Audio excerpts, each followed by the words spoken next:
नमस्कार दोस्तों, ये कहानी एक ट्रक ड्राइवर की जिसके साथ हुआ कुछ ऐसा जिसे सुनने के बाद आप कहोगे कि भगवान ऐसा किसी के साथ ना करे। जी हाँ दोस्तों, अमित नाम का एक ट्रक ड्राइवर जो कि एक अनुभवी और पढ़ा लिखा ट्रक ड्राइवर था, जिसको ट्रक ड्राइवरी करते करते 18 साल बीत चुके थे और आज वो अपनी गाड़ी लेकर जा रहा था, क्योंकि ट्रक ड्राइवर का काम रहता है कि माल को एक जगह से दूसरी जगह पहुंचाने का, और आज फिर से वो वही करने वाला था।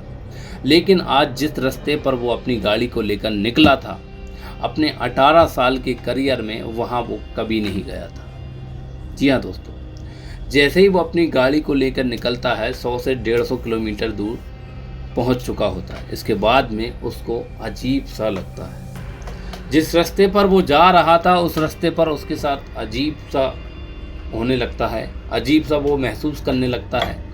उसे लगता है जैसे कोई उसको देख रहा है या फिर कोई उसको पीछा कर रहा है, या कभी कभी तो उसको ऐसा लगता कि उसके पास से कोई गुजर गया, कोई गाड़ी निकल के गई हो, लेकिन गाड़ी थी नहीं, गाड़ी निकलती नहीं थी। उस रास्ते पर सिर्फ अमित का ट्रक जा रहा था और उसको 1 घंटा हो चुका था ड्राइवरी करते करते। अभी तक उसको ना तो कोई कार दिखी थी, ना कोई बाइक दिखी थी और ना ही कोई ट्रक दिखा था। वो सिर्फ अकेला ट्रक था जो उस रास्ते पर जा रहा था और वो उसको अपने आप में महसूस कर रहा था कि भाई मुझे कोई जैसे कोई देख रहा हो, ऐसा वो अपने आप में महसूस करते हुए जा रहा था। उसको लगा हो शायद मेरी लाइट की गाड़ियों में कोई दिक्कत हो तो वो कुछ कर रही हो, इसलिए वो अपने ट्रक की हेडलाइट्स को भी चेक करता है कि इनमें कोई दिक्कत तो नहीं है। तो वहाँ हेडलाइट्स बिल्कुल ठीक थी, उनमें भी कोई दिक्कत नहीं थी। वही कुछ दूर अमित निकलता है। इसके बाद में वही सुनसान रास्ता था, जंगल था और उसके 20 किलोमीटर तक ना तो कोई गांव था और ना इधर कोई गांव था, आसपास कोई गांव नहीं था।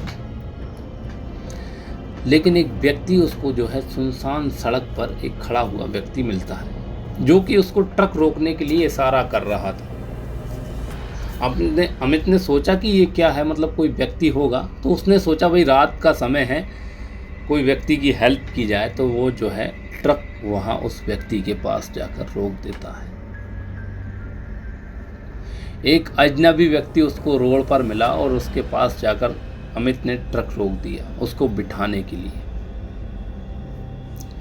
और उसको अपनी गाड़ी में बिठा लिया। गाड़ी में बिठाया और उससे नाम पूछा तो उसने कहा मेरा नाम सुरेश है और उसने पूछा कहाँ जा रहे हो, तो उसने बताया कि मैं यहाँ जा रहा हूँ। तो तभी अमित बोलता है कि वहाँ पर तो मैं भी जा रहा हूँ, चलो मैं तुमको वहीं लेके चलता हूँ जहाँ मैं जा रहा हूँ। ठीक है, उनको एक गांव जाना था जहाँ पर जो है वो माल लेकर जा रहा था अमित। ठीक है, अब वो नोटिस करता है अमित कि भाई सुरेश जो है दिखने में कुछ अजीब सा लग रहा है।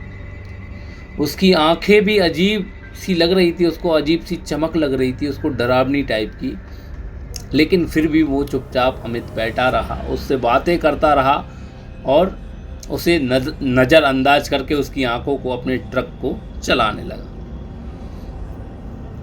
रास्ते में सुरेश ने अमित से कई सवाल पूछे, तुम्हारी ज़िंदगी के बारे में बताओ, तुम्हारे कितने बच्चे हैं, तुम्हारा घर कहाँ है, तुम्हारे कितने भाई हैं, ऐसा सब कुछ जो है अमित जो है सुरेश से पूछता है। सुरेश जो है अमित से पूछता है। उसकी ज़िंदगी की जो बातें थी अमित भी सुरेश को सुना देता है। फिर तभी रास्ते में चलते चलते समय अमित के ट्रक से अजीब सी आवाज़ आती है, अजीब सी आवाज़ आने लगती है। शायद उसके टायर मायर में कोई मिस्टेक हो गई हो। अमित ने ट्रक रोककर टायर चेक किया, लेकिन सब कुछ ठीक था। इसके बाद में चेक करने के बाद अमित वापस से अपने ट्रक में बैठ जाता है और ट्रक को स्टार्ट करके दोबारा से आगे बढ़ने का सोच लेता है। लेकिन अभी भी अमित के मन में एक अजीब सी बेचैनी, अजीब सी घबराहट सी चल रही थी कि उसके साथ क्या हो रहा है। अभी तक ऐसा हुआ नहीं था उसके साथ। जैसे ही वो गांव के करीब पहुंचता है तो सुरेश उससे बोलता है कि भाई रोको, मुझे यहीं उतार दो और आप निकल जाओ। तो अमित जो है अपने ट्रक को रोकता है और सुरेश को वहीं पर उतार देता है। अमित ने ट्रक वाले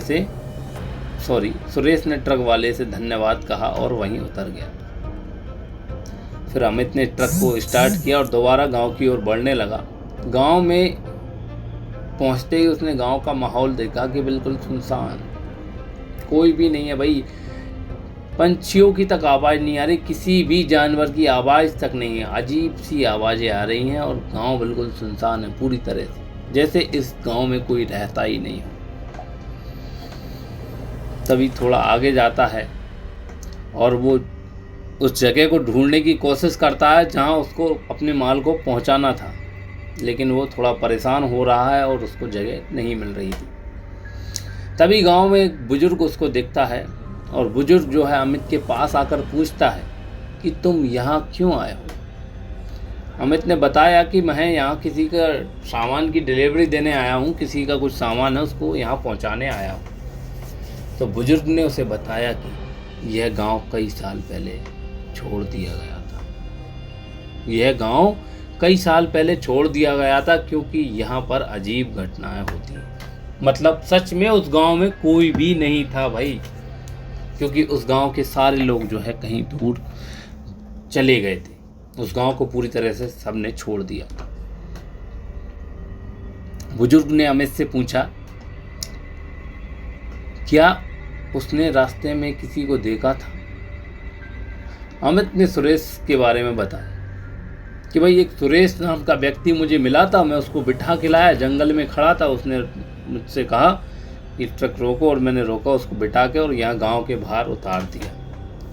तो बुजुर्ग का चेहरा अचानक गंभीर हो गया और उसने अमित को बताया कि सुरेश नाम का युवक कई साल पहले इस गांव में मारा गया था और उसकी आत्मा अब भी यहाँ भटकती है भाई। और अमित के रोंगटे खड़े हो गए भाई, मेरे भी रोंगटे खड़े हो गए भाई। और उसे ये मुलाकात हमेशा याद रहेगी कि वो एक भूत को अपने ट्रक में बिठाकर इस गांव तक लेकर आया और उसको कुछ पता ही नहीं लगा। अब वापस जब जाएगा अमित तो भाई अब उसके दिल में तो डर पहुंच चुका है। अब यहाँ रुकेगा तो है नहीं, क्योंकि उसको जो है ना तो वो जगह मिल रही है यहाँ पर उसको माल उतारना है, ना वो व्यक्ति मिल रहा है जिसकी डिलीवरी यहाँ पहुँचानी है। तो अमित को तो अपना ट्रक मोड़ना पड़ेगा, वापस जाना पड़ेगा। लेकिन अमित के मन में अजीब सा डर पैदा हो गया। अब अमित अपने ट्रक को मोड़ने का फैसला तो ले लेता है। उसने उस बुजुर्ग से पूछा, गांव से बाहर निकलने का रास्ता कौन सा है? और उस रास्ते पर वो चलने लगा। बुजुर्ग ने बता दिया कि ये गांव से बाहर जाने का रास्ता है और उस रास्ते पर जो है अमित चल दिया। रास्ते में फिर उसे वही अजीब आवाज़ें, परछाइयाँ महसूस होने लगी, लेकिन इस बार वो ज़्यादा डर रहा था, क्योंकि उसके साथ जो उस बुजुर्ग ने सुनाया था उसको सुनने के बाद जो है अमित और ज़्यादा डर रहा था। लेकिन इस बार वह नहीं रुका और सीधा चलता रहा। उसने अपने मन में तय कर लिया कि वह इस गांव से दोबारा कभी नहीं आएगा, इस गांव में दोबारा कभी भी नहीं आएगा। तो भाई रात का अंधेरा और गहरा हो चुका था और अमित की गति बढ़ चुकी थी। बहुत तेज ट्रक चलाने लगा अमित, और अब भी वह सुरेश के बारे में सोच रहा था। रास्ते में उसे कई बार ऐसा लगा जैसे उसके ट्रक के पास कोई चल रहा है, उसके पास ट्रक के पास कोई एक और ट्रक चल रहा है। उसकी सांसें तेज हो गई, उसे पसीना आने लगा और वो और एक्सीलेटर देता और ट्रक बहुत तेजी से चलाता। उसने हिम्मत जुटाई, किसी तरह से सुरक्षित स्थान पर पहुंचने की कोशिश की। लेकिन अमित एक दूसरे गांव में पहुंचा जहां उसने ट्रक को रोक दिया। वहां के लोगों ने अपनी कहानी बताई। वहाँ के लोगों को उसने अपनी कहानी बताई और लोग उसकी बात सुनकर हैरान हो गए। उसे शांत करने की कोशिश की। अमित ने तय किया कि अब वह इस तरह के काम नहीं करेगा जो उसे इस तरह से खतरनाक स्थानों पर ले जाए। उस रात की घटना ने अमित की ज़िंदगी बदल दी और उसे हमेशा याद दिलाया कि दुनिया में ऐसी कई चीज़ें हैं जो हमें अभी तक पता नहीं है। तो भाई अमित तो वहाँ से सुरक्षित बचकर आ गया, लेकिन भाई ये घटनाएं कभी कभार सच भी होती हैं और झूठ भी। तो दोस्तों आपको कैसी लगी ये कहानी? अगर अच्छी लगी तो लाइक कर दो और चैनल को सब्सक्राइब कर लो। मिलते हैं अगली वीडियो में, तब तक के लिए जय हिंद, जय भारत, जय राम जी की।